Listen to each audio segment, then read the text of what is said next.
Fajar mau dimulai? Iya Pak.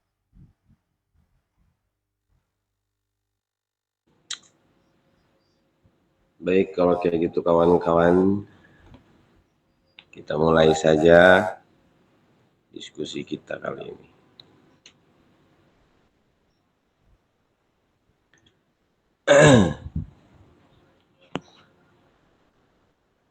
Bismillahirrahmanirrahim. Assalamualaikum warahmatullahi wabarakatuh. Alhamdulillahilladzi arsala rasulahu bil huda wa dinil haqq liyudhhirahu 'ala ad-dini kullihi wa kafa billahi shahida. Asyhadu an la ilaha illallah wa asyhadu anna Muhammadar Rasulullah. Allahumma shalli 'ala sayyidina Muhammad wa 'ala alihi wa sahbihi ajma'in. Rabbi shrah li sadri wa yassir li amri wahlul 'uqdatam min lisani yafqahu qawli amma ba'd.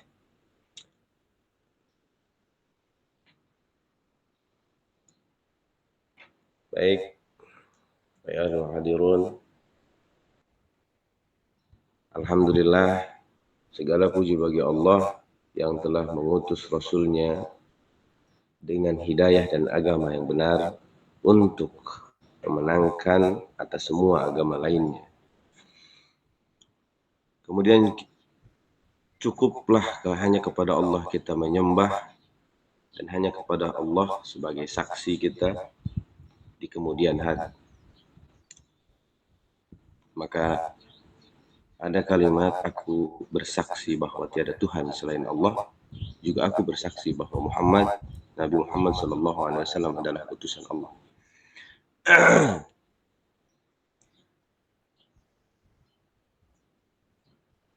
Baik rekan-rekan semuanya, untuk tidak berlama-lama, saya yang akan berprestasi kali ini adalah Fajar dengan saya.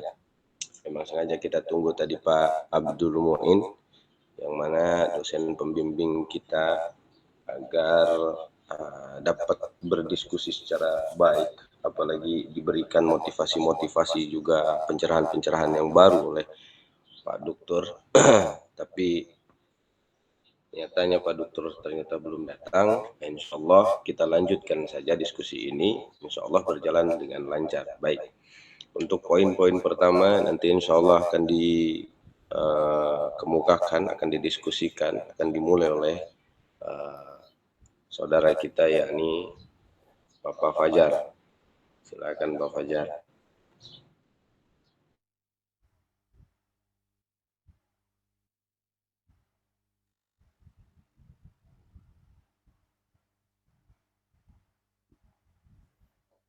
Baik, bismillah. Assalamualaikum warahmatullahi wabarakatuh. Waalaikumsalam. Warahmatullahi wabarakatuh.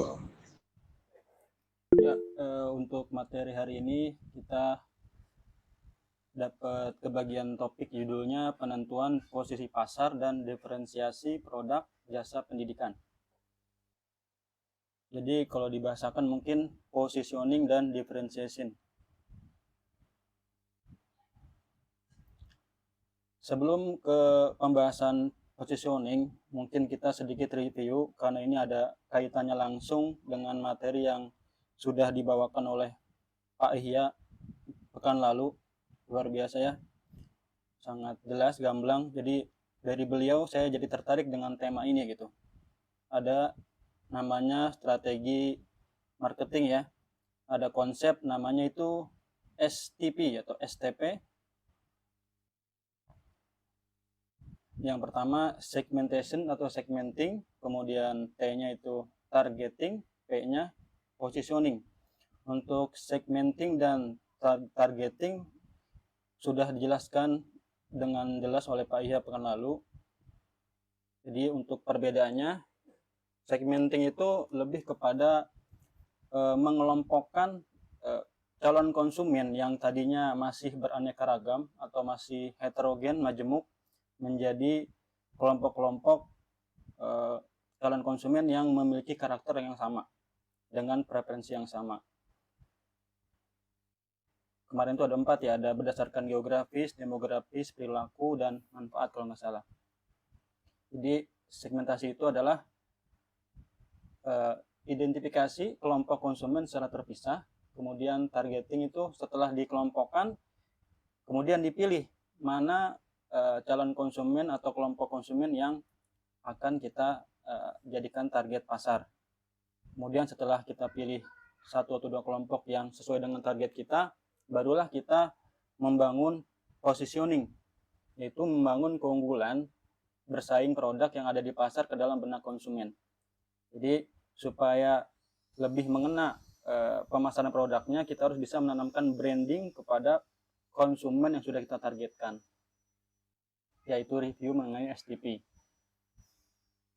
Kemudian bagaimana nih penerapan atau pengertian positioning atau penentuan posisi pasar dalam lembaga pendidikan.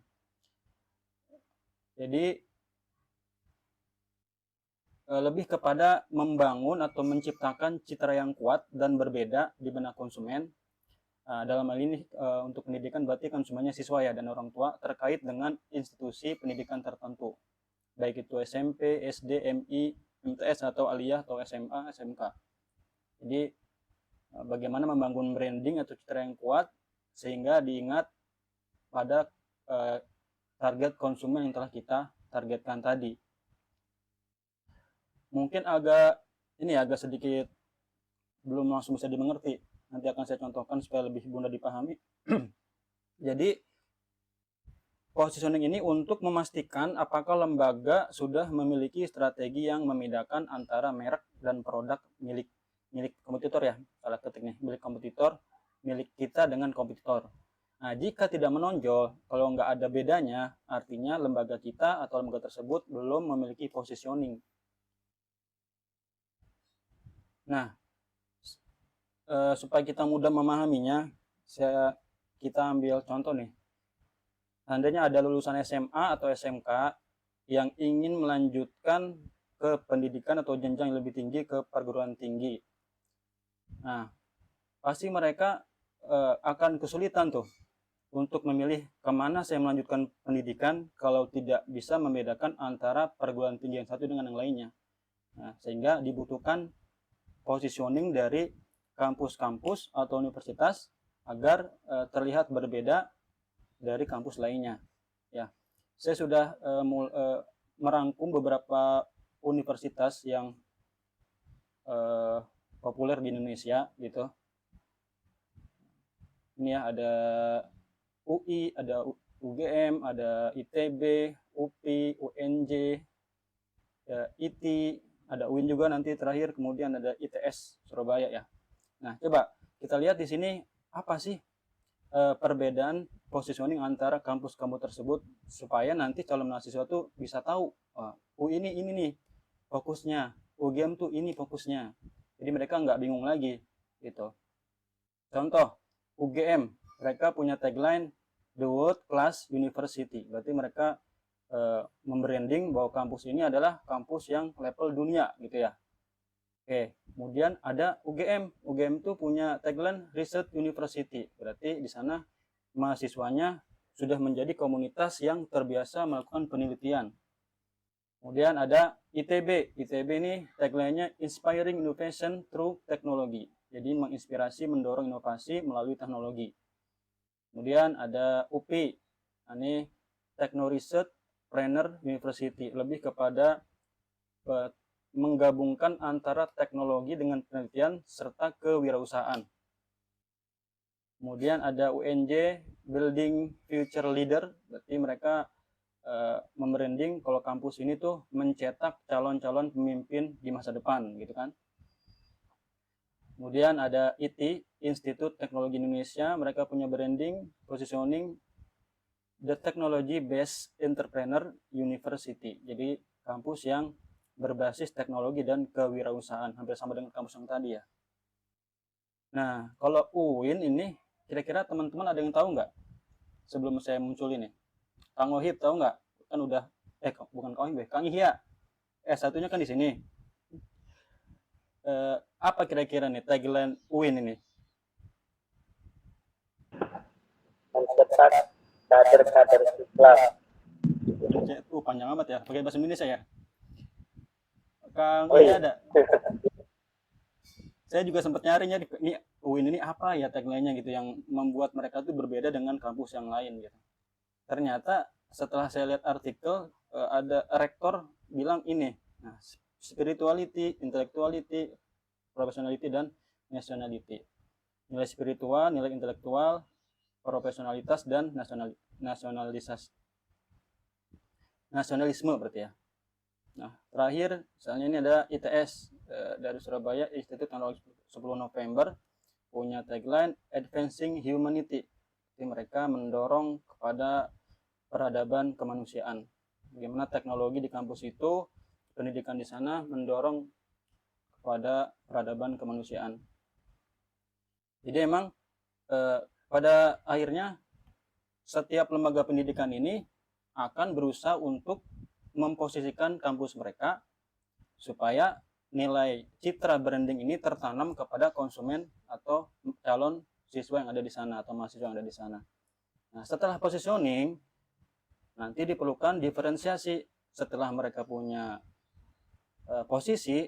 Nah, gimana posisi ini biar lebih kokoh dengan menetapkan pembeda atau diferensiasi ini ya, meletakkan nilai pembeda sehingga lebih menonjol dibanding dengan kompetitor atau perguruan tinggi yang lain.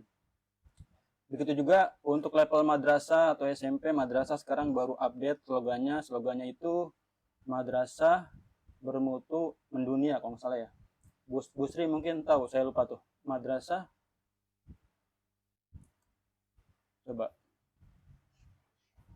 Kayaknya Paro yang tahu, yang orang madrasah asli.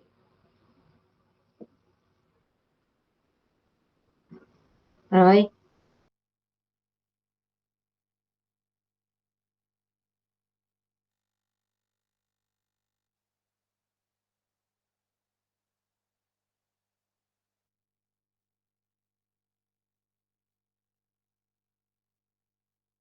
Kalau yang pemilik hadir Bu, belum hadir.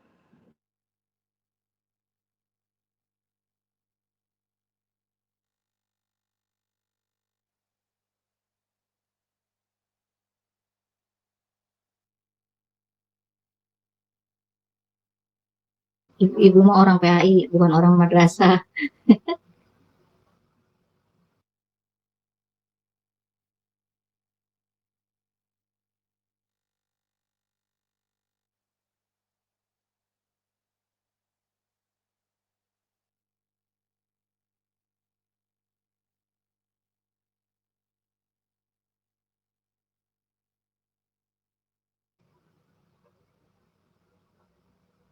Nggak ada suaranya, Pak.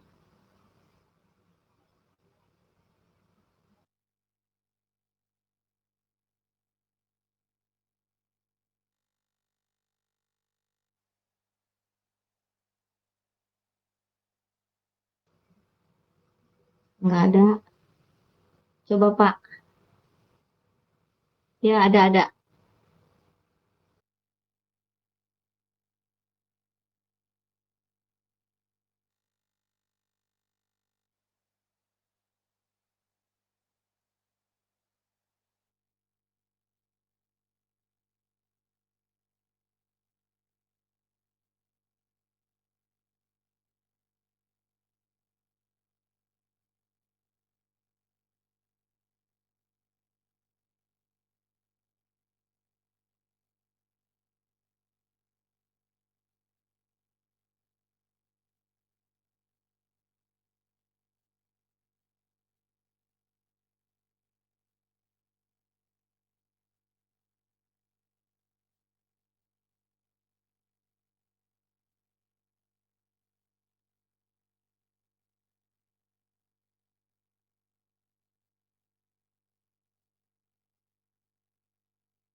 Baik.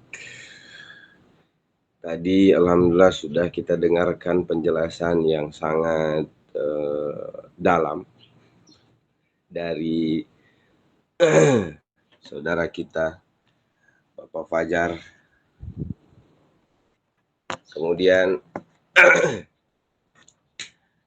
pada kesempatan kali ini saya akan mengajak berdiskusi tentang tingkatan penentuan posisi pasar jasa pendidikan.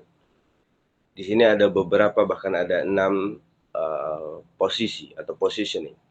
Yang pertama ada positioning berdasarkan atribut, ada positioning berdasarkan manfaat, ada positioning berdasarkan penerapan dan penggunaan, ada positioning berdasarkan citra, kemudian positioning berdasarkan program, juga terakhir ada positioning berdasarkan diferensiasi.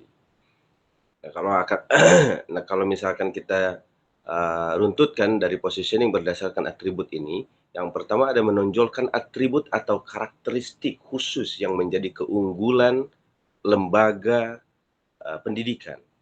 Kemudian juga ada atribut yang digunakan harus memenuhi kriteria seperti derajat kepentingan, keunikan, juga dapat dikomunikasikan, tidak mudah ditiru, terjangkau, bahkan juga menguntungkan. Nah, ini adalah positioning yang berdasarkan atribut. Ada yang positioning berdasarkan manfaat. Bagaimana contohnya atau bagaimana penjelasannya? Memposisikan lembaga pendidikan sebagai pemimpin dalam memberikan manfaat tertentu kepada konsumen. Kemudian ada juga fokus pada keunggulan lembaga dalam memuaskan kebutuhan, keinginan, dan selera konsumen. Kemudian yang tadi positioning berdasarkan penerapan dan penggunaan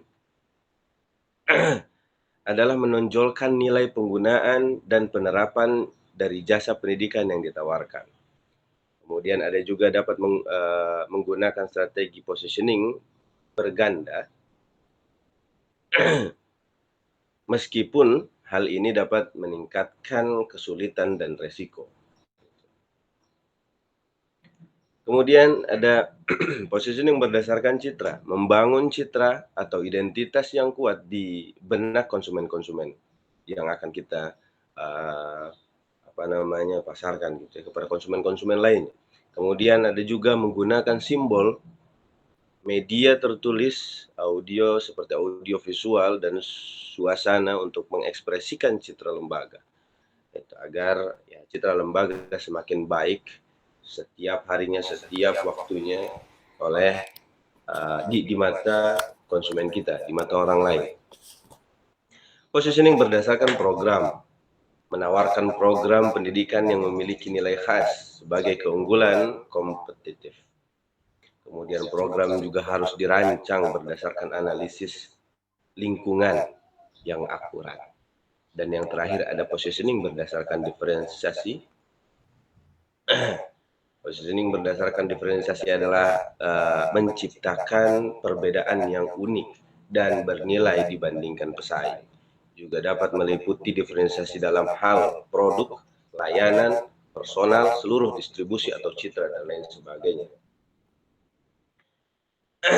Kemudian, apa itu diferensiasi? Apa itu diferensiasi produk? Diferensiasi produk adalah proses untuk membuat produk atau layanan berbeda dari produk atau layanan yang ditawarkan oleh pesaing. Kemudian, ada apa itu diferensiasi produk? Bisa kita sederhanakan bahwa diferensiasi adalah membedakan diri dari kompetitor dengan karakter yang unik dan menjadi citra atau brand yang ingin ditanamkan kepada target pasar tertentu. Itulah yang dimaksud dengan diferensiasi produk. Diferensiasi produk jasa pendidikan. Diferensiasi produk jasa pendidikan dalam lembaga pendidikan berarti menciptakan keunikan atau keunggulan layanan yang membedakan institusi tersebut dari pesaing-pesaing lainnya. Baik, saat ini masuk kepada kesimpulan. Kesimpulannya adalah dalam persaingan ketat, institusi tidak hanya harus menawarkan kualitas akademik yang unggul, tetapi juga menciptakan diferensiasi produk dan positioning yang tepat untuk menarik minat siswa dan orang tua. Penentuan posisi yang efektif melibatkan pemahaman segmen pasar serta perancangan citra dan layanan yang berbeda dari pesaing dengan faktor-faktor seperti kualitas pengajaran, kurikulum, dan reputasi yang sangat berpengaruh. Kemudian ada juga kesimpulan yang terakhir adalah oleh karena itu lembaga pendidik perlu terus berinovasi dan memahami kebutuhan pasar untuk menciptakan nilai unik dan bertahan dalam persaingan yang dinamis. Seperti itulah kesimpulan dari materi yang telah kami sampaikan. Mungkin ada beberapa pertanyaan atau tambahan yang mungkin kiranya belum kita masukkan ke dalam makalah kita, mungkin ada beberapa. Silahkan ditambahkan atau mungkin ada yang bertanya juga, kami juga persilahkan.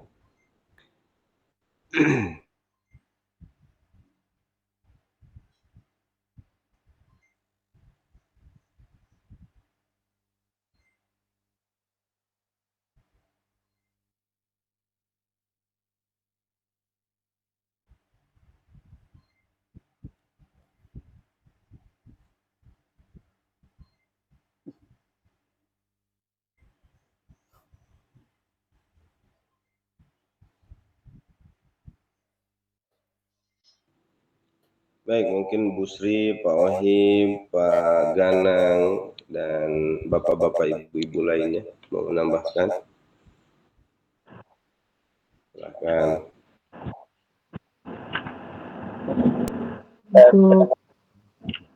Untuk pertanyaan sepertinya ada di kesimpulan ya.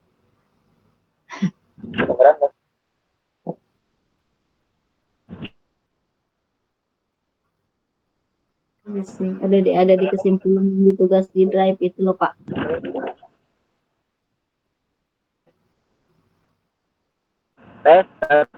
Halo. Ya, Halo. Silakan Bu Sri. Bu Sri dulu ya. Bang Wahib dulu deh. Mau buka filenya dulu. Bang Wahib dulu mangga. Oh, Pak Wahib dulu katanya, mangga silakan Pak Wahib.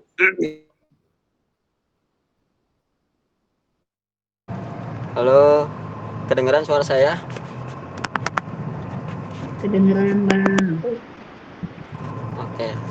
Saya izin menambahkan berdasarkan pengalaman saya di bagian marketing ketika di klinik ya kesehatan. Nanti silahkan teman-teman pahami saja dan bagaimana ketika diterapkan ketika di pendidikan. Nah ini saya izin sharing terkait dengan pengalaman saya pribadi. Nah jadi teman-teman terkait dengan positioning ini yang saya pahami adalah pembeda antara usaha kita atau instansi kita yang kita miliki dengan kompetitor yang istilahnya setara atau sama value-nya yang disampaikannya. Nah, kemudian positioning ini adalah menonjolkan apa yang tidak ada di kompetitor lain dan di lembaga kita itu ada. Contoh, saya berikan contoh dari berdasarkan pengalaman saya, itu ada 3 tempat sunat di Banten. Ya, ada 3 tempat sunat di Banten yang namanya satu itu rumah sunat sehat atau disingkat rusuhat. Dia ada dokter spesialis, ada dokter yang spesialis, tapi dia Kristen, tapi pengalamannya banyak, terus dia punya banyak cabang dan harganya lumayan mahal. atau ya lumayan mahal, tapi berkualitas gitu. Yang kedua itu ada yuk sunat. Yuk sunat ini dia dokternya Islam, kemudian harganya tidak jauh beda dengan rusuhat, tapi dia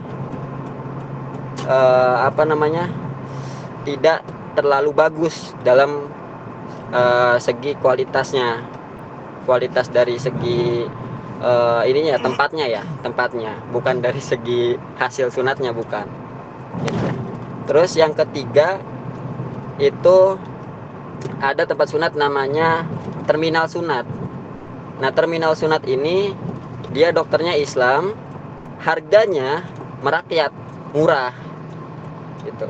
Harganya merakyat dan murah, terus tempatnya setara dengan yuk sunat gitu. Jadi nggak terlalu bagus-bagus amat seperti rusuhat. Nah, berdasarkan penjelasan saya tadi, jadi bisa di positioning atau bisa dibedakan. Oh, rusuhat itu dia kualitasnya bagus, tapi harganya mahal, gitu, tinggi. Kemudian yang yuk sunat, dia harganya sedang-sedang aja, tapi kualitas atau fasilitasnya sedang, gitu. Tapi dia menonjolkan karena yang di rusuhat itu dia dokternya Kristen. Nah, di yuk sunat ini dia menonjolkan tentang syariat agama, sunat sesuai dengan syariat agama gitu. Makanya itu keunggulan dari yuk sunat di situ. Nah, kemudian apa namanya? Jadi tema dari yuk sunatnya itu adalah aman syariat, aman sesuai dengan syariat lah. Itu menonjol dia positioningnya di situ. Karena dia mau jadi kompetitor dari si rusuhat gitu. Rusuhat karena dokternya Kristen gitu. Loh, di Yusunat dokternya Islam gitu. Nah, kemudian kalau misalnya kalau yang ke tempat ketiga itu dia menonjolkan harga merakyat, murah. Jadi kalau misalkan pasarnya dia menengah ke bawah atau bahkan ke bawah sekali, itu cocoknya di terminal sunat ini gitu. Jadi itu positioningnya, teman-teman. Jadi pembeda antara tiga tempat ini itu sudah terlihat. Terus pasarnya pun sebenarnya berbeda. Kalau yang rusuhat itu dia menengah ke atas, yuk sunat itu menengah. Kalau yang terminal sunat yang terminal sunat itu menengah ke bawah gitu. Makanya mereka pun punya positioning yang berbeda karena pasar rusuhat itu dia apa namanya, harganya tinggi dan kualitasnya bagus, fasilitasnya bagus, maka dia mengejar target, atau kalau di materinya Pak Ihya kemarin itu apa, segmentasi pasar itu dia mengambil pasar dari menengah ke atas. Kalau Yusunat itu dia mengambil pasar di menengah, tapi khusus pada pasien-pasien yang Islami gitu, mengejar pasar yang Islam, masyarakat Muslim. Nah, kalau yang di terminal sunat dia mengejar pada pasar menengah ke bawah dan tidak mau untuk tidak mau untuk ketinggalan teknologi karena metodenya dia metode yang udah modern. Nah, kalau misalkan ada masyarakat yang mau tidak cocok gitu dengan tiga tempat itu, ya misalkan yang yang masyarakatnya itu yang menengah banget ke bawah atau tidak mampu, itu bisa ke bengkong gitu. Itu ada masing-masing solusinya gitu, teman-teman.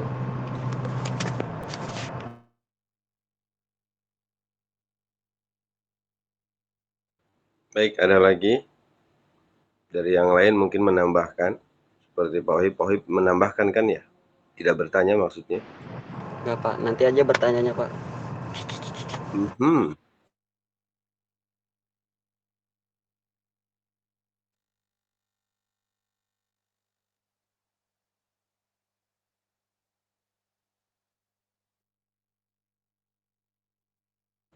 Baik, sambil menunggu yang lain menambahkan atau bertanya, maka saya akan juga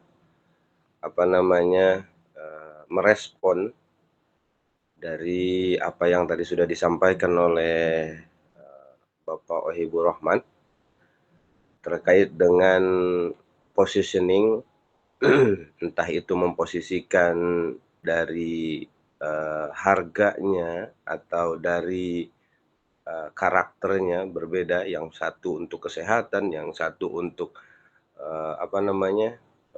agar Islam dan lain sebagainya lah gitu, menunjukkan bahwa keislaman dan lain sebagainya, maka mengajak sunat dan lain sebagainya.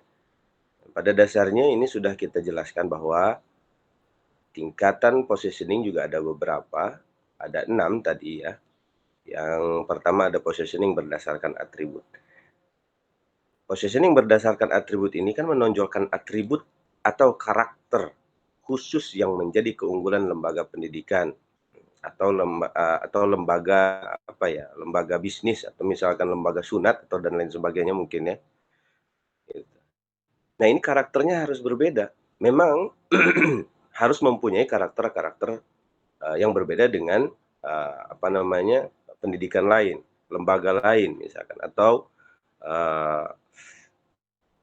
tempat sunat lain misalkan.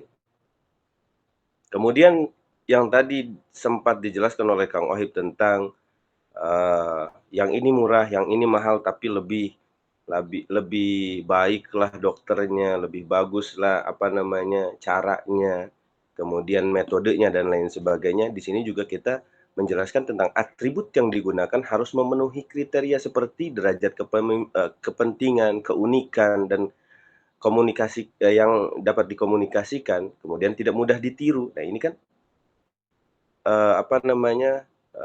sesuatu yang memposisikan bisnis kita atau usaha kita atau lembaga kita yang memang tidak untuk mudah ditiru oleh lembaga-lembaga lain atau pembisnis-pembisnis lain.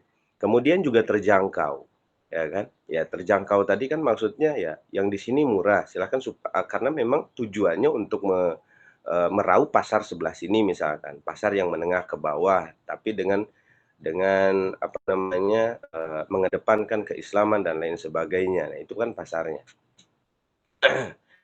Kemudian ada yang agak mahal tapi lebih ini itu dan lain sebagainya, karena memang ini yang dijelaskan boleh ya gitu. Terjangkau memang, tapi bagaimana caranya kita bisnis atau lembaga kita ini terlihat terjangkau gitu ya, tapi juga mempunyai kualitas yang luar biasa. Nah, itu kan perlu posisi itu. Perlu kita untuk mempositioningkan, untuk memposisikan lembaga kita atau bisnis kita kepada masyarakat agar terlihat, wah ini bagus nih, kriterianya cukup, kemudian karakternya baik, kemudian juga ini terjangkau, ya kan? Kemudian kita juga punya track record yang baik di pesantren ini, gitu kan? Atau di lembaga ini, atau di bisnis ini, gitu, dan lain sebagainya, dan lain sebagainya. Nah, itu keunggulan-keunggulan yang pasti bisa diposisikan, yang pasti memang harus diposisikan juga, gitu. Makanya, bagusnya kita ada dalam dunia pendidikan, juga ada dalam dunia usaha, wirausaha dan lain sebagainya. Nah, kita tidak buta terhadap materi positioning ini. Seperti Pak Ohib tadi yang banyak menjelaskan tentang pengalamannya dan lain sebagainya. Baik, mungkin ada lagi yang lain yang menambahkan atau mungkin bertanya. Pak Asri mungkin, Pak Farhan mungkin, Pak Ganang, Pak Fahri mungkin, silahkan.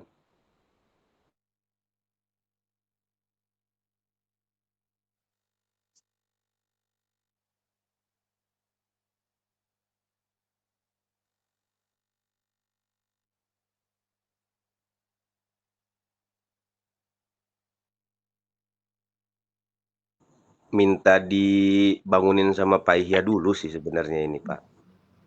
Monggo silahkan. Saya emang nggak nyebut-nyebut Pak Ihya dari tadi juga. Agak nggak enak saya kalau nyebutnya soalnya, Pak. Barakallah.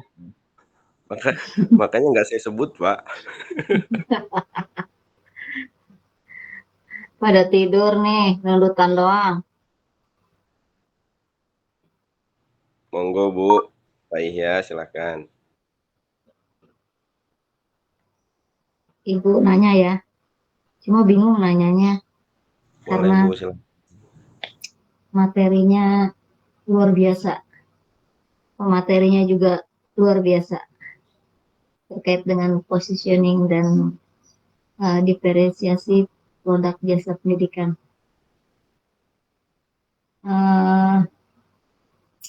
Ini ada dibedakan ya antara positioning dan diferensiasi yang akhirnya larinya kepada apa tuh tadi yang tadinya tiga 4P jadi 4C kemudian 4E. Berarti mengalami perkembangan yang luar biasa ya terkait dengan ini. Yang Ibu tanyakan ini apakah yang akan terjadi jika di lembaga pendidikan itu salah satunya tidak memenuhi unsur-unsur dari yang di atas tadi. Artinya gini, unsur yang lain bagus, tapi ada salah satu unsur yang memang dikatakan urgen, tetapi apa ya? Ketika unsur itu istilahnya bisa mempengaruhi yang lain, apakah ini yang akan terjadi di lembaga pendidikan? Contohnya gini, ada salah satu pesantren yang memang dekat dengan daerah Ibu, pendidikannya bagus, kurikulumnya bagus juga, ya kayaknya juga bagus. Tapi ternyata ketika kita masuk ke sana, di dalamnya itu sarananya kalau menurut kita yang dari luar itu tidak memadai gitu. Tidak seperti apa yang diceritakan orang, ya memang terkait dengan yang lain bagus, cuma sarananya itu yang kalau menurut Ibu kurang ini ya. Karena ini pernah Ibu berkunjung ke sana, yang namanya tempat mandi itu kan aurat itu kan istilahnya walaupun sesama perempuan itu tidak boleh dilihat ya. Tetapi itu sarana tempat mandinya itu untuk perempuan itu kayak terbuka gitu loh. Terbuka artinya cuma disekat-sekat dan ketika lewat itu kelihatan gitu orang yang sedang mandi atau santri yang sedang mandi. Jadi kalau menurut Ibu itu salah satu yang memang ketika misalnya Ibu punya anak ingin dipesantren, mau dipesantrenkan di situ, tapi aduh kayaknya mandinya kayak gitu. Padahal secara kurikulum, secara pendidikan itu bagus sekali. Cuma secara sarana prasarana kok kalau menurut Ibu tidak memenuhi ya, karena memang itu hal yang apa ya, kalau secara ini mah gitu. Mungkin sekarang nggak ada, cuma beberapa tahun yang lalu ada yang seperti itu. Entahlah kalau sekarang sudah berubah atau belum. Jadi gimana tuh caranya? Apa itu mempengaruhi positioning atau gimana itu? Coba Pak Ustadz yang punya pesantren. Terima kasih. Terima kasih Bu pertanyaannya. Emang enggak Pak Fajar, silakan dijawab.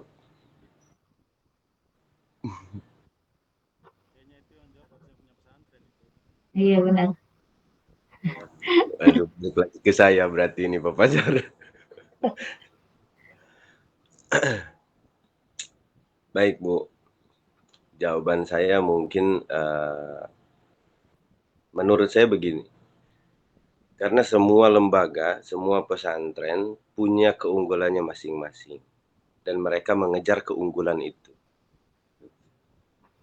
Entah itu misalkan dari modern, entah itu semi modern, entah itu salafi dan lain sebagainya. Bahkan modern dengan modern pun berbeda sebenarnya. Entah itu dari sistemnya, entah itu dari manajemennya, entah itu dari sarana prasarananya dan lain sebagainya. Entah itu dari apa namanya visi misi ke depannya gitu yang mereka ingin unggulkan. Kemudian kalau menurut saya semua lembaga pasti menginginkan untuk memberikan sarana dan prasarana yang baik dan yang unggul. Gitu. Pasti. Karena memang ada beberapa lembaga, termasuk lembaga saya gitu ya. Dulu pernah mendapatkan posisi yang sangat kurang gitu. Ya ibaratnya terpuruklah ibaratnya dari keuangannya, entah itu dari ini itu dan lain sebagainya, entah itu dari SDM dan SDA-nya gitu. Sehingga tidak bisa memenuhi keinginan atau kriteria peserta itu sendiri gitu. Tapi balik lagi bahwa keluarga kita, nah ini kita bercerita dengan keluarga saya aja berarti nih ya. Bahwa abi saya, umi saya gitu, ya memang dari keluarga yang tidak mampu, bahkan sangat amat tidak mampu.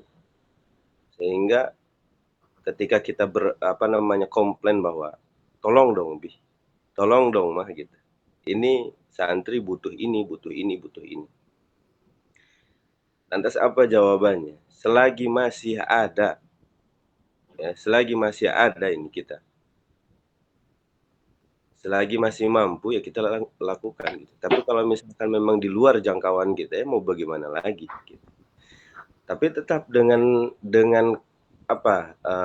optimisnya, Abi mengatakan dengan pertanyaanmu seperti itu, yang mana pertanyaan saya, kalau begini terus pondok akan mengurang santrinya, kemudian kualitas kita juga akan berkurang.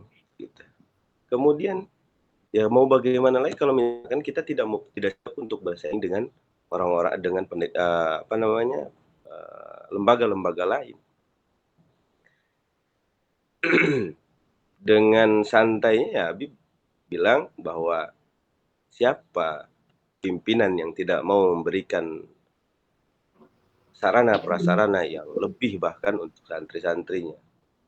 Tapi ya kualitas kita tetap alhamdulillah meskipun kurang dalam sarana prasarana, kualitas kita kan unggul dalam akhlaknya, unggul dalam kitab kuningnya, unggul dalam hafalan Qur'annya, unggul dalam ini itu dan lain sebagainya. Berarti apa? Poinnya yang Abi cari itu untuk saat ini bukan yang lain-lain, tapi yang itu gitu. Sehingga yang memang menjadi karakter pondok kita dulu ya pada waktu zaman 90-an sampai tahun 2000-an tidak ada pondok modern yang berbasis salafi gitu. Ini modern plus salafi. Salafinya bukan salafi tahfidz saja, tapi salafi kitab kuning dan lain sebagainya. Nah, barulah semakin menanjak, semakin naik dan lain sebagainya, semakin ini barulah diperbaiki sarana prasarana dan lain sebagainya. Mungkin sampai saat ini pun kita masih sulit. Kalau kita bandingkan dengan Darul Qolam, kalau kita bandingkan dengan Gontor, kalau kita bandingkan dengan Darun Najah, pondok kita memang jauh sekali. Kemudian ketika Abi bertanya sama saya, kira-kira mampu apa enggak? Saya bilang gampang, cetek sekali buat bersaing dengan Gontor, dengan Darul Qolam, dengan Darun Najah. Ya kan? Kan Abi selalu bilang, saya bilang, kita punya Allah, mau apa lagi? Tinggal minta sama Allah. Insya Allah jadi kan begitu. Hanya pasti kita juga punya planning ke depan. Planningnya apa? Oh, kita punya penelitian bahwa Darul Qolam itu seperti ini. Kekurangannya di sini. Kelebihannya di sini. Keunggulannya ini. Oh, ternyata Darun Najah itu seperti ini. Gaya berlembaganya seperti ini. Gaya menerapkan manajemennya itu seperti ini. Yang penting sudah kita raup dulu nih ilmunya. Ketika kita sudah raup, baru kita terapkan. Kira-kira saya bilang, pertanyaan balik sama Abi, kapan Sultan Hasanuddin siap untuk menerapkan ini? Baru Abi bilang, kapan ente siapnya kita siap. Gitu. Maka poinnya adalah Bu, sebenarnya di pondok kita juga sama seperti itu. Kita mandi itu bukan bukan hanya di kamar mandi ini dengan kamar mandi ini bisa saling lihat atau lihat-lihatan gitu ya. Bahkan kita mandi itu dulu, pada zaman dulu itu mandi kita tuh di apa ya, di tempat terbuka, tapi di hutan karena kita memang kan di hutan loh. Ya sampai sekarang di hutan gitu kan. Sultan Hasanuddin kan di tengah hutan. Kemudian seiring berjalannya waktu ketika memang kita sudah bisa atau sudah mampu untuk menerapkan sistem kita, manajemen kita dengan apa namanya, sedikit demi sedikit sehingga naik signifikan gitu, alhamdulillah gitu. Barulah kita memposisikan bahwa ini loh karakter kita. Dulu karakter kita begini kan, dan sekarang banyak yang mengadopsi kan. Ada pesantren modern yang bertahfidz, ada yang pesantren modern yang apa namanya mengkaji kitab kuning dan lain sebagainya. Ada pondok pesantren modern yang menggali ilmu tentang salafiyah dan lain sebagainya seperti itu. Nah sekarang banyak, maka saya bilang harus punya karakter. Nah ketika kita menggali itu, alhamdulillah sedikit demi sedikit Sultan Hasanuddin semakin membaik gitu. Ya balik lagi kita melihat bahwa semua lembaga tidak langsung serta-merta langsung jeblek besar gitu, ya kan enggak. Yang penuh perjuangan ada, yang langsung besar juga ada gitu kan. Termasuk Al Zaitun kan langsung besar. Termasuk kalau Gontor kan merangkak kecil, bahkan pondoknya dengan rumah warga itu hanya ibaratnya beberapa meter saja gitu. Kemudian Darul Qalam juga dulu begitu. Dan saya masuk ke sini baru sebulan 2 bulan langsung saya kupas tentang sejarah Darul Qalam. Juga setiap saya ke pondok-pondok lain termasuk Al-Amin, Darul Qalam, Darul Azhar, Manhajus Sadat, Al-Mizan dan lain sebagainya, semua pondok-pondok itu saya coba kupas tentang sistem mereka, manajemen mereka, kemudian produk unggulan mereka bagaimana dan lain sebagainya. Gitu. Cuma saya sudah tahu dan sudah mengerti itu, ketika sudah mengerti itu saya balikan lagi kepada abi saya, ya ternyata abi saya bilang, "Kapan kamu siap?" Ya kita siap. Ya saya bilang, "Kalau begitu siap nggak kalau saya punya ide begini. Ternyata ya belum deh kalau ke sana mah. Oh ya udah kalau belum nanti. Nah seperti itu. Pada intinya Bu, kalau misalkan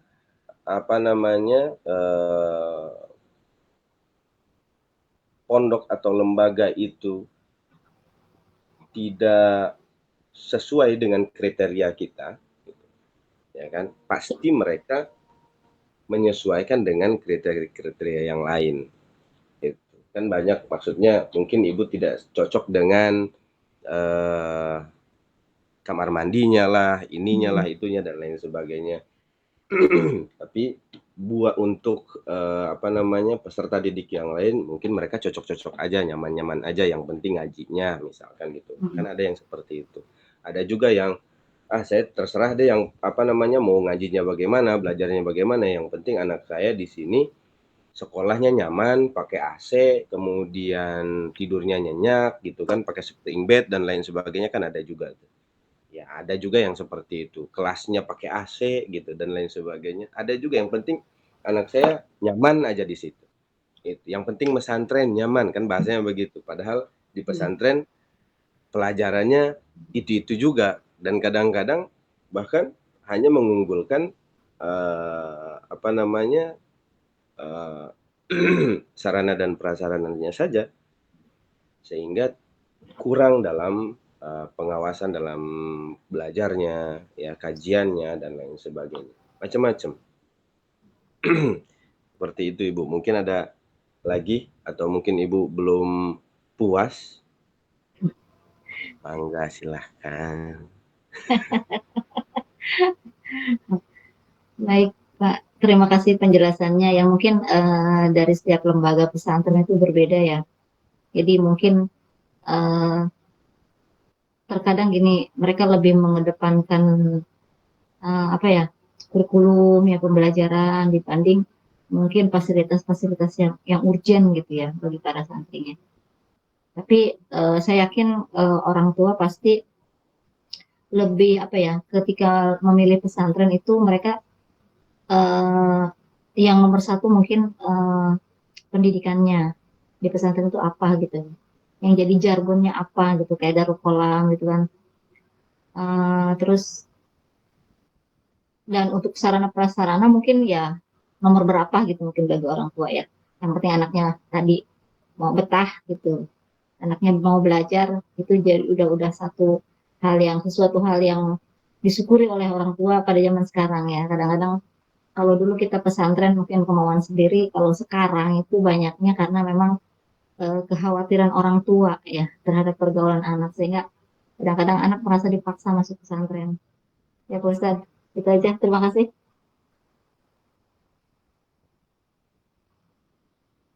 Ada tambahan dari Pak Fajar mungkin, Pak Ihya. Pak Iya mana nih Pak Iya?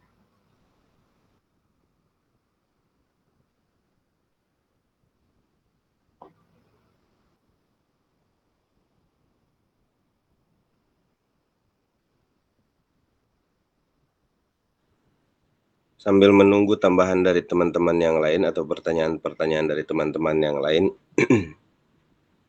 bahwa sebenarnya saya juga setiap ada wali santri, sesekali pasti saya tanya Ibu sama wali santri. Kalau di Darul Qolam dengan di Gontor, dengan di Al-Amin wali santrinya memang berbeda-beda. Termasuk dengan di Sultan Hasanuddin wali santrinya berbeda-beda. Sering saya katakan dengan ustadz-ustadz di sini bahwa Ustadz enak kita di sini Ustadz. Ana pertama nyampe sini Ustadz, saya bilang saya ngerasa jannah ada. Hadal jannah, saya bilang ini pondok ini surga, saya bilang saya nggak pernah kotor kalau di sini. Gitu. Saya nggak pernah kotor kalau di sini. Tapi kalau di Sulhas, jam 7 ngajar sampai jam 9. Jam 9 istirahat, saya kebangunan. Ya kan, saya apa namanya? Ya kerja bangunan lah gitu. Kadang-kadang saya disuruh ngambil pasir ke Lui Damar gitu kan, ke tempat-tempat pelosok-pelosok gitu kan. Ke kali-kaliin sulit gitu bawa mobilnya gitu. Kemudian ya balik lagi memang berbeda cara pandang mereka terhadap pesantren. Gitu. Maka saya katakan sama ustadz-ustadz untuk memotivasi di sini bahwa saat kita udah tinggal enaknya. Semua yang ada di pesantren ini ladang kita untuk beribadah. Ladang kita. Kita cuma daur aja dapat ibadah. Ini masuk dalam kategori ibadah nih Ustadz. Gitu. Kita cuma ngeliatin santri, negur santri yang jalannya tidak sopan misalkan di depan asatid, atau negur santri dengan kata-kata dengan kalimat yang jangan berbahasa gitu. Itu juga kan sebagian ibadah, apalagi yang lain-lainnya. Kita ini udah banyak sekali, gampang sekali untuk mendapatkan amal dalam jadi kita nggak usah harus capek-capek lagi, nggak usah capek-capek ngebangun asrama, nggak usah capek-capek ngebangun lapangan gitu kan. Kalau saya kan dulu di Sultan Hasanuddin kan sulit saya bilang. Mana jauh dari Rangkas gitu kan. Sejam lebih dari Rangkas tiap hari. Kalau ke Rangkas itu 1 hari bisa nyampe 3 kali saya ke Rangkas. Bulak-balik udah kayak setrikaan. Karena akomodasi kita cuma 1 waktu itu. Ya kan, losbak kita cuma 1. Kemudian barang kita banyak yang harus dibeli gitu kan. Untuk kebutuhan kita dalam waktu 1 bulan itu atau 2 bulan itu gitu. Sehingga ustadz-ustadz di Sulhas termasuk keluarga pondok yang ada di Sultan Hasanuddin itu memberikan nasihat kepada wali santrinya untuk ya begini, begitu dan lain sebagainya gitu ya, menasihati mereka untuk ya sabar, kalau di Sultan Hasanuddin memang harus seperti ini, jauh dari kota dan lain sebagainya, kemudian begini. Ya mereka alhamdulillah paham gitu. Saya tidak peduli Ustaz, saya tidak peduli Kiai dengan dengan sarana dan prasarana yang ada di sini.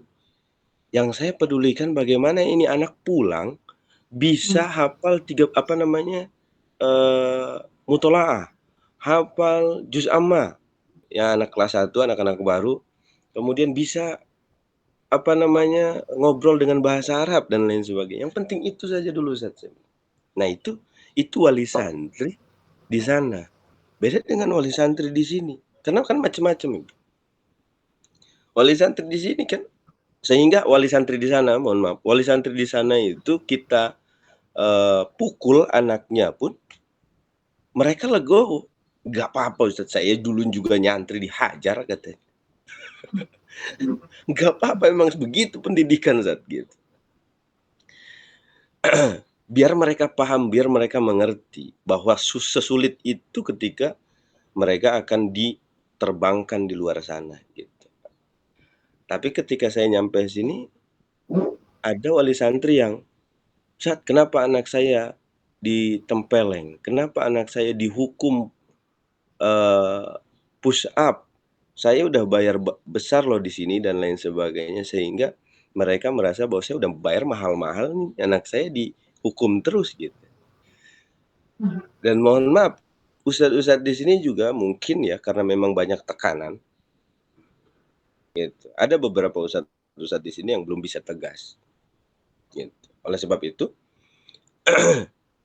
ketika di grup itu atau ketika ngobrol dengan ustadz-ustadz, mohon maaf saya bilang katakan Ustadz, kita memang mendidik anaknya, tapi jangan lupakan orang tuanya. Kita juga harus mendidik orang tuanya, memahamkan, mendidik orang tuanya bahwa pendidikan itu seperti ini. Kita tidak akan menghukum santri kalau misalkan mereka tidak melanggar. Kita tidak akan begini begitu kalau misalkan santri ini tidak membuat kesalahan dan lain sebagainya. Dan ini suatu punishment untuk mereka agar tidak mengulangi hal-hal yang sama gitu. Gitu. Seperti contohnya tidak berbahasa misalkan kita jemur, kemudian mohon maaf sering kita dengar bukan di sini saja tapi hampir semua lembaga sekarang bahasanya yang bahasa-bahasa kotor ya. Mohon maaf ketika saya dengar itu saya langsung berikan punishment yang cukup keras, entah saya tempeleng dan lain sebagainya. Dan ada beberapa ustadz yang mengatakan, "Ini kalau orang tuanya tahu ente bisa kena dan lain sebagainya."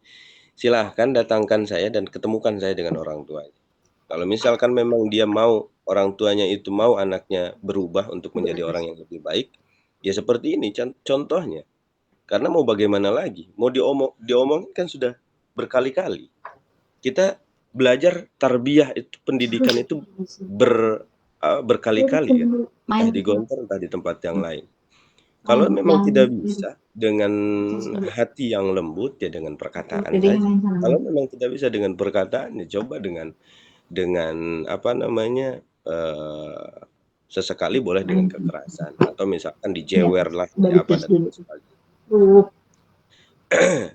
Nah, kalau menurut saya seperti itu. Jadi di lembaga-lembaga lain juga berbeda ternyata wali santrinya. Kalau ibu tadi bilang ya yang penting santrinya ngajinya enak dan lain sebagainya, ternyata tidak semua seperti itu.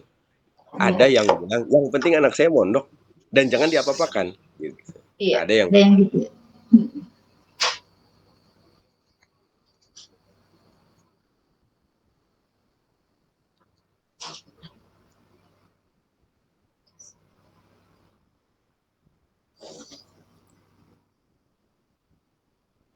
Silakan mungkin yang lain atau mungkin kita sudahi.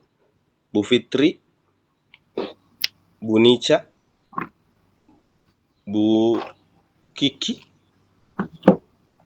Ustazah ini siapa mungkin mau menambahkan?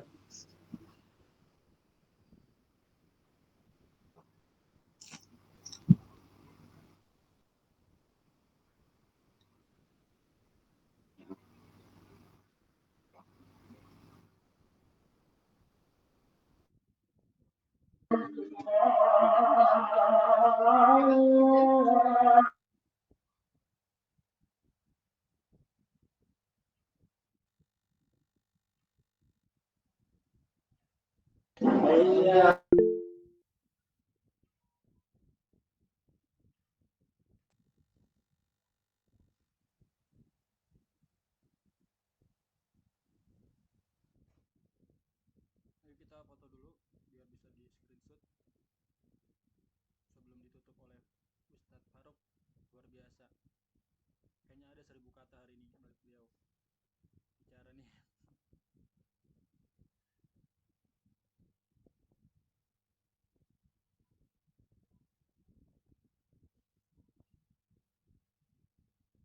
Mana Pak Faruk?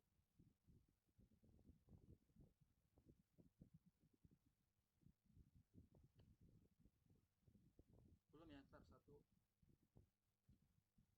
Rizky. Pak Fajar, awas ketabrak kereta ya di belakangnya tuh. 1, 2, 3. 1,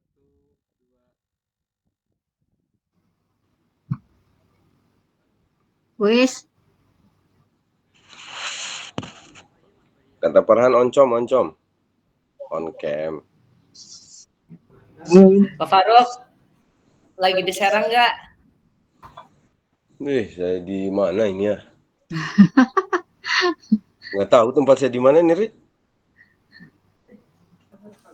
mimpi dia. Dari belakangnya bukan di Seon itu, Ri. Lihat backgroundnya tuh. Di Seon ya? Kayak Pak kenal Hari itu kayaknya lagi di hotel tuh Pak Hari. kayunya. Ya nih di hotel saya. Sini Farhan. Farhan pernah ngopi di sini nih. Kayak kenal. Pak Emi tuh tebak di mana tempatnya tuh Pak Emi. Pak Ganang Deket tuh. Deket rumah Tuh. Pak Emi tuh mah. Udah Kayaknya belum barengan Pak sama Fajar Pak ya Emi Bu. tuh. Kayaknya barengan Pak Emi tuh backgroundnya sama.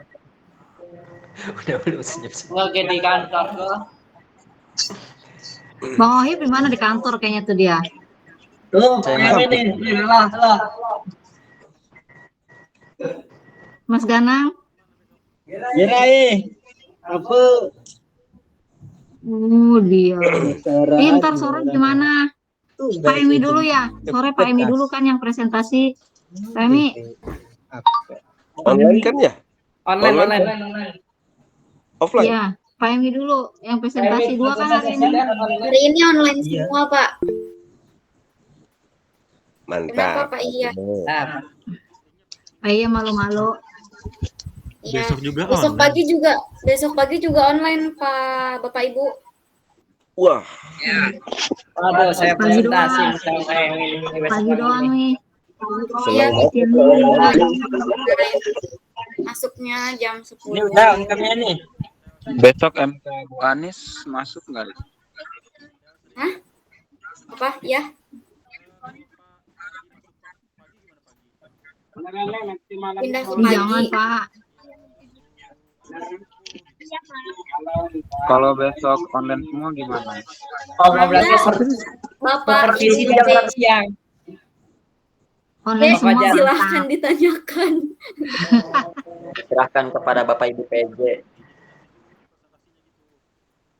Iya, diserahkan kepada penanggung jawab mata kuliah masing-masing.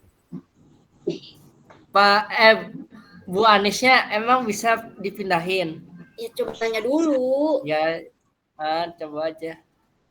Soalnya Pak Fandi kan jam 10 suka bentrok. Iya, ditanyain Mending dulu sama online nggak PJ sih? masing-masing. iya Pak Hari. Emosi gua nih lama-lama nih. Ngopi. Justru Selamat gua malam. udah nggak boleh sakit sekarang loh. Yuk ngopi yuk, Sabar, Bu. Pak. Di mana nih? Kafe Yuk. mana nih, Bu? Ayo boleh. Ya udah nanti ditanyain, nanti diinfokan lagi Ngopi di grup ya. Seon, Pak. Gas, Apa? Pak. Apa? Ngopi di Seon. Gas. Rahayu Residen. Gimana di malam ya, Pak? Seon. Rahayu Residen. Seon. Kayaknya nggak keserang sehari ini, Ri. Kalau misalnya Pak Fandi mau pagi jam 8 aja ya. Jam 8. Ya, Pak Pandi dimajuin gitu. Boleh. Udah. Ya kalau mau dimajuin Apa jam aja? 8. Iya, boleh. Itu aja. Boleh. Jangan jam 7. Apa, Pak Jan? Tugas-tugas besok apa aja ya? Jam 10. Ya, nanti dikabarin. PJ-nya siapa?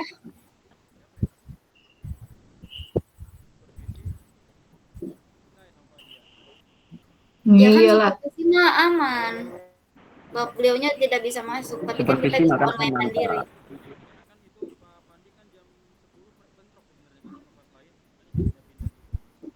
Iya, PJ-nya Pak Fandi siapa? Bukannya Teh Asri. Ya, Ulumuddin. Azri mah PJ-nya Pak Agus sore ini. Hmm.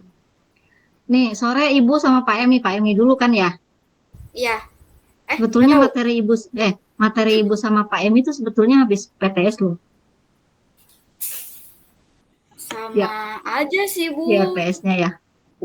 Sama aja sih, Bu. Gasir. Azri juga setelah PTS tapi dimajuin. Iya, karena dua apa materi. Gak apa-apa, Pak nanti Emi setelah siapa PTS Emi? fokus di pembuatan book chapter-nya aja. Yang mana tuh? SDM. Terlalu banyak ya Allah, jadi mumet. Ibu udah sampai Ingetin mana ya. komprenya? Ibu Waduh, komprenya belum disentuh-sentuh ya Allah. Banyak kerjaan di sekolah. Menyala abangku. Menyala tapi Udah di screenshot kan Pak Fajar? Udah. Pak Fajar udah, dia udah malah nutup itu. Udah ntar jam 4 ya. Oke. Linknya masih ini kan? Linknya masih ini. Oke, siap. Itu Bang Oim kenapa? Ya. Belum minum obat itu, Bu. Kenapa itu dia? Siapa yang belum minum obat, Bu? Tuh, tetangga sebelah. Arif. Ditutup dulu, Ya Pak. udah ya. Ya. Baik. Ya, Syekh. Terima kasih. Bapak Ibu sekalian, mohon maaf kalau saya terlalu banyak ngomong. Terima kasih atas perhatiannya, terima kasih waktunya. Semoga kita mendapatkan keridhaan dan rahmat dari Allah selalu, mendapatkan kesehatan, diberikan kesehatan, kemudian juga selalu diberikan rezeki yang wasiat. Amin. Cukup sekian dari kami, dari saya dan dari Pak Fajar. Kurang lebihnya kami mohon maaf. Kalau terlalu banyak kurangnya, mohon maaf juga. Assalamualaikum warahmatullahi wabarakatuh. Waalaikumsalam warahmatullahi wabarakatuh. Waalaikumsalam warahmatullahi wabarakatuh. Thank you. Wassalamualaikum. Salah. Kenapa Pak Iya? Pak Iya kenapa itu? Bisa ngirim stiker-stiker gitu ya? Coba. Oke, terima kasih. Bapak Assalamualaikum. mau makan siapa? Ikutin dia.